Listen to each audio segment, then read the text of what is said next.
Para sahabat, terus terang saya ketinggalan zaman. Kalau Asosiasi Pemerintah Desa Seluruh Indonesia atau APDESI pernah menobatkan Presiden Joko Widodo menjadi Bapak Pembangunan Desa. Itu setahun yang lalu, sembari APDESI juga mendeklarasikan untuk mendukung melanjutkan Presiden Joko Widodo melanjutkan masa jabatan yang ketiga. Saya kira itu tidak salah, hal biasa, karena ada harapan baik di balik itu. Tetapi di satu sisi Presiden mengatakan bahwa konstitusi mengatakan 5 tahun. 5 tahun kali 2, ya sudahlah. Dan Mahkamah Konstitusi sudah memutuskan ya masa jabatan Presiden itu cukup 5 tahun kali 2 periode. Nah, yang berkaitan dengan Bapak Pembangunan Desa, ini Presiden menolak. Ya, menolak. Beliau mengatakan bahwa saya tidak layak menjadi Bapak Pembangunan Desa. Malah beliau menegaskan ya justru para kepala desa, ibu bapak kepala desa ini yang bekerja keras membangun desa, sehingga lebih layak untuk dijadikan sebagai tokoh atau sebagai pemuka pembangunan desa. Jadi artinya beliau tidak mau dikultuskan menjadi Bapak Pembangunan Desa, dan ini saya kira sangat berbeda dengan pengalaman Pak Harto dulu. Pak Harto dulu dinobatkan sebagai Bapak Pembangunan dan memang pada waktu itu pembangunan adalah segala-galanya. Pembangunan itu sebagai ideologi, sebagai cara kerja pemerintah, sebagai mantra, sebagai tujuan juga. Jadi pokoknya pembangunan itu segala-galanya. Meskipun kita punya Pancasila, punya Undang-Undang Dasar 45, dan pada waktu itu juga selalu dijadikan sebagai mantra, sering juga beliau mengatakan bahwa ini ya, melaksanakan Pancasila dan Undang-Undang Dasar 1945 secara murni dan konsekuen. Tetapi itu kan hanya omongan ya. Jadi artinya Pancasila dan UUD 45 itu ya tidak dijalankan. Yang lebih mengemuka ideologinya itu ya pembangunanisme, developmentalisme itu. Pada waktu itu Pak Harto gencar ya, dari desa ke desa, kelompok capir ya, ngobrol sama kelompok capir yang di setting sedemikian rupa. Kelompok capir itu apa tuh waktu itu? Kelompok pendengar, pemirsa, pembaca ya, pemirsa ya. Jadi kelihatan sangat populer, sangat akrab, sangat budiman, dan memang penguasa otoriter dimanapun tempat itu ya pengen dicintai rakyatnya, itu udah biasa begitu ya. Beliau mengatakan bahwa pembangunan desa itu adalah ini ya, tahapan ya, ini untuk membuat desa itu lepas landas. Jadi ini Orde Baru itu membawa template-nya teori pembangunan W.W. Rostow ala Amerika dibawa ke desa supaya desa itu berubah dari yang tradisional ke transisional lalu lepas landas ya. Dan itu diwujudkan dengan tahapan perkembangan desa mulai dari swadaya, swakarsa, dan swasembada. Artinya swasembada ini adalah tipikal atau prototipe desa yang lepas landas tadi ya. Yang swasembada modern ya, yang modern karena salah satu ukuran yang dipakai pada waktu itu adalah pengaruh adat.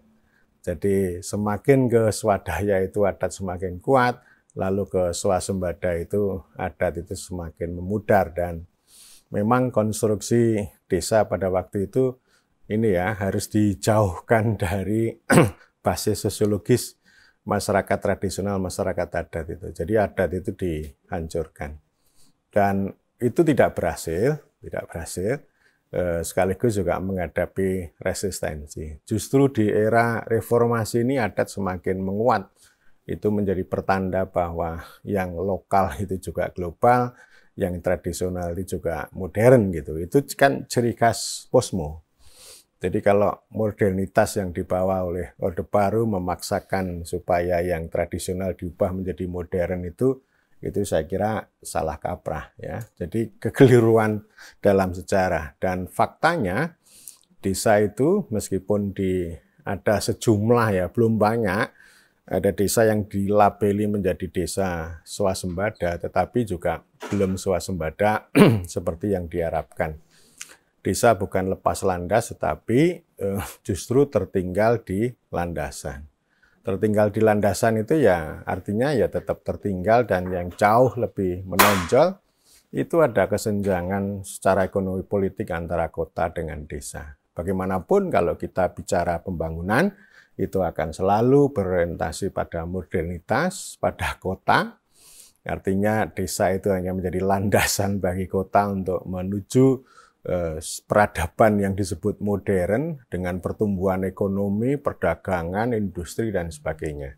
Sementara ya desa dengan pertanian ya tetap saja terpuruk sampai hari ini gitu. Jadi ini saya kira pengalaman sejarah yang penting, dan hari-hari ini ketika orang ngomong desa dengan pembangunan itu kan luar biasa. Ya padahal kan Undang-Undang Desa itu sudah mendudukkan dengan baik apa yang disebut dengan desa membangun dan membangun desa. Bukan berarti saya kritis terhadap pembangunan dalam artian karena pembangunan ini kan sudah diterima secara luas, tetapi harus duduk. Artinya jangan menggunakan teori template, teori pembangunan secara template lalu ditaruh begitu saja di desa, tetapi hasilnya nol besar. Jadi pembangunan hanya memperalat desa. Ya sama dengan kapitalisme. Kita itu kritis pada kapitalisme, tetapi kapitalisme tidak bisa dibendung. Nah, yang lebih penting bagaimana rakyat sama desa ini bisa mengakses, bisa menikmati, bisa memiliki kapitalisme itu. Sama bagaimana desa memiliki pembangunan juga gitu. Nah, saya menangkap apa yang disampaikan oleh Presiden Joko Widodo ketika beliau menolak untuk dinobatkan menjadi Bapak Pembangunan Desa ini ya, dan akhirnya kan sebutan Bapak Pembangunan Desa ini kan nggak muncul lagi ya, hanya seketika itu saja ya. Saya kira sangat berbeda kondisinya dengan masa Orde Baru, sehingga saya kira juga keliru kalau menyamakan Joko Widodo itu dengan Soeharto. Saya kira sangat berbeda. Nah pertama ini ya, Presiden itu mengakui ya, beliau tidak layak menjadi Bapak Pembangunan Desa, nggak layak. Artinya ini juga nggak perlu kultus semacam itu, tetapi sebenarnya di balik itu beliau mengakui ya tidak berhasil membawa misinya untuk desa. Membangun Indonesia dari pinggiran itu ya, dengan memperkuat daerah dan desa. Kata memperkuat ini loh. Kalau infrastruktur ya ini saya akui jempol ini. Saya sudah banyak berbicara ya. Jadi prestasi Presiden Joko Widodo itu luar biasa. Termasuk cara memimpin, cara merakyat itu juga luar biasa. Ya, betul-betul dicintai oleh rakyat. Tetapi dalam hal legacy membangun desa itu saya kira datar-datar saja. Sekalipun ini ada dana desa ya. Dana desa tentu tidak menggelinding dengan sendirinya. Penting ada kebijakan, ada semacam eksekusi bagaimana menggelindingkan dana desa itu. Tetapi perlu diingat bahwa dana desa itu adalah perintah undang-undang. Siapapun presiden yang duduk, mau tidak mau harus menjalankan dana desa. Kalau tidak menjalankan, ya pasti akan menjadi sorotan, akan menjadi protes para pihak, terutama para pemangku desa. Artinya ketika dana desa itu dikonstruksi sebagai uang Jokowi atau sebagai program pemerintah, itu kan keliru besar. Ya, saya kira saya appreciate pada presiden yang justru mengatakan saya tidak layak untuk menjadi Bapak Pembangunan Desa ya. Jadi ini saya kira tantangan yang luar biasa, dan saya bolak-balik menyampaikan kritik bahwa ini tidak bisa dikatakan sukses dan gagal ya. Kerja terus tapi belum menuai hasil yang besar.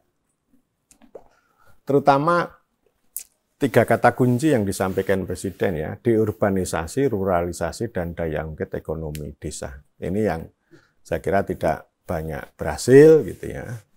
Artinya ketika beliau mengatakan tiga kata kunci itu, Menteri malah mengatakan SDGs desa yang tidak ada kaitannya, cuma main-main indikator, angka, data, dan pertunjukan. Jadi secara substansial itu saya kira SDGs desa itu tidak menyentuh soal hidup, ya, soal hidupnya desa. Hidup yang menghidupkan kehidupan dan hidup yang menghidupi penghidupan. Saya kira ini SDGs desa ini juga termasuk template yang sebenarnya tidak berguna untuk desa. Dan itu hanya diolok-olok, ditertawakan oleh para pemangku desa. Nah ini saya kira menjadi salah satu faktor kesenjangan atau bisa dikatakan kegagalan bagaimana legacy Presiden Joko Widodo dalam membangun desa itu masih datar-datar saja. Ini yang pertama. Kemudian yang kedua, ketika beliau mengatakan bahwa ya Bapak Ibu ini yang kerja keras, ya. Jadi artinya kan ini meskipun ini para kepala desa mengusulkan agak mengkultuskan, tapi beliau kan menolak.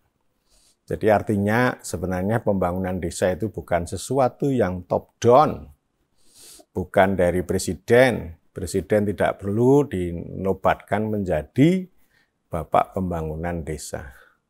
Nah, pembangunan desa itu atau yang saya sebut sebagai desa membangun itu yang merupakan domain desa yang dipimpin oleh kepala desa. Jadi artinya kalau ini desa mengalami kemajuan, itu tidak bisa diklaim sebagai proyeknya menteri, proyeknya presiden. Kita bisa lihat perbandingan antara Kemendesa dengan Kemendagri. Kemendagri kan ngurus daerah. Daerah tentu ada yang berprestasi, ada yang biasa-biasa saja. Tentu daerah juga membangun jalan, membangun puskesmas, membangun RSUD, membangun pendidikan, dan sebagainya. Tetapi dari waktu ke waktu, Mendagri kan tidak pernah punya klaim, ya, tidak pernah mengklaim ini keberhasilan saya dan sebagainya. Beliau tidak pernah, Menteri Dalam Negeri tidak pernah membuat laporan tentang berapa jalan, panjang jalan daerah yang dibangun. Ya, karena apa? Ya itu urusannya daerah, itu domainnya daerah. Jadi yang berhak berwenang untuk mengklaim pembangunan daerah ya para kepala daerah, tentu ya. Jadi bukan Menteri Dalam Negeri. Dan Menteri Dalam Negeri tidak melakukan itu. Nah ini beda dengan Menteri Desa. Mengklaim ya dana desa itu membangun jalan sekian ribu kilometer, embung dan sebagainya. Ini kan salah ini. Ini salah besar. Itu kalau ada prestasi ya prestasinya desa. Bukan prestasinya menteri, bukan prestasinya presiden. Karena desa itu subjek.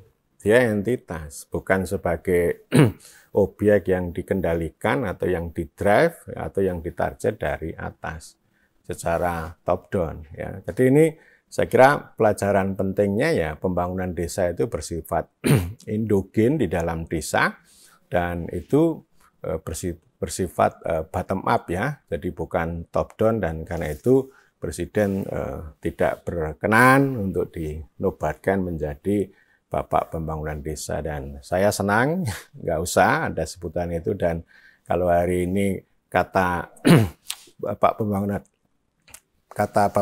Desa itu tidak muncul, itu berarti satu kebaikan. Saya kira dua poin penting tadi untuk kita pelajari ya.